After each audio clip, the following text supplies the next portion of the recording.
There are ancient stories about the childhood of Jesus that sound very different from what we read in the Gospels. They do not begin with teaching. They do not begin with compassion or healing. Often they begin with an incident, sudden, direct, and unexplained. These stories come from a text known as the Infancy Gospel of Thomas. And as these stories unfold, it becomes clear why they have unsettled readers for centuries.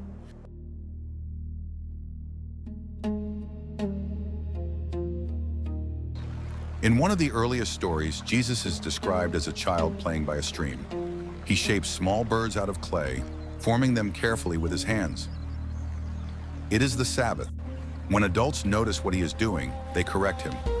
Not because the play itself is evil, but because work is forbidden on that day. In the story, Jesus does not apologize. He does not stop. Instead, he claps his hands and the clay birds come to life and fly away.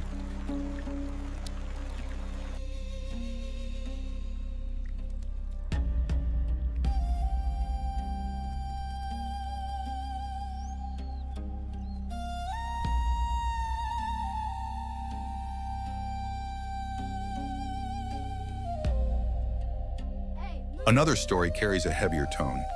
A child is said to have pushed Jesus accidentally while playing. In the account, the child Jesus cursed the boy who suddenly fell to the ground.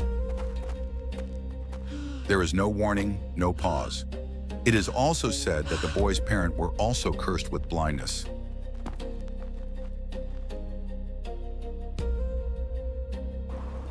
It is also said that the boy's parents were also cursed with blindness.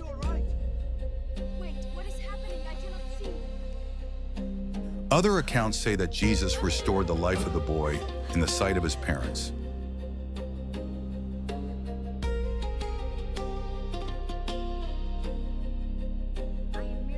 In other stories, Jesus is sent to teachers for his studies, but instead of learning, he teaches. He explains the meaning of the letters, not as a student, but as one who already possesses full knowledge. The teachers are astonished and humiliated. Childhood in these stories was not a time of learning for Jesus. It was a time to display his wisdom in his young age.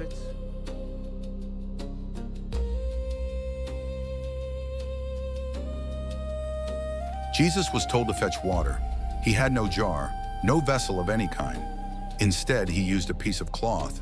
In the account, the water remained in the cloth as if the cloth itself were a container, a quiet miracle, where the impossible is treated as something ordinary.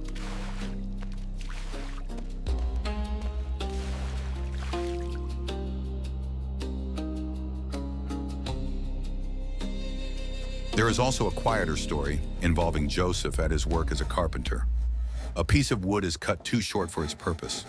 Rather than discarding it, Jesus takes hold of the wood and it becomes the correct length. Just a miracle in the middle of ordinary labor.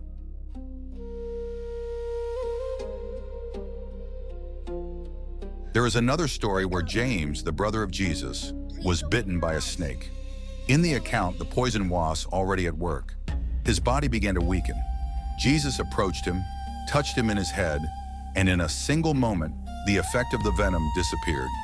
The same power that punishes without warning now restores without hesitation.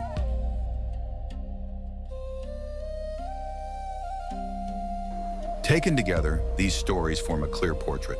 The child Jesus in the Infancy Gospel of Thomas does not grow into power. Power is present from the beginning. There is no waiting, no learning curve, no process. When we compare this with the Gospels, the contrast is striking. In Scripture, we see Jesus listening in the temple, asking questions, growing in wisdom. His power is always directed toward healing, restoration, and salvation. In these childhood stories, power often serves as proof of uniqueness. Power and holiness are not the same. Ability and character are not the same. The Infancy Gospel of Thomas is more than a collection of strange miracles.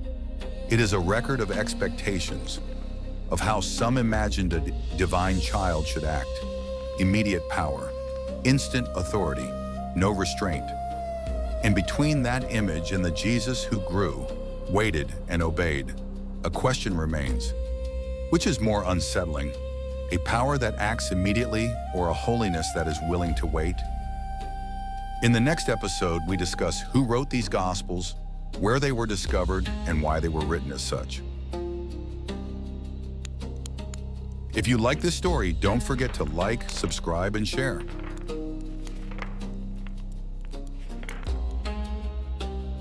If you are burdened with anything or would like to have a prayer request, comment, prayer, or message us.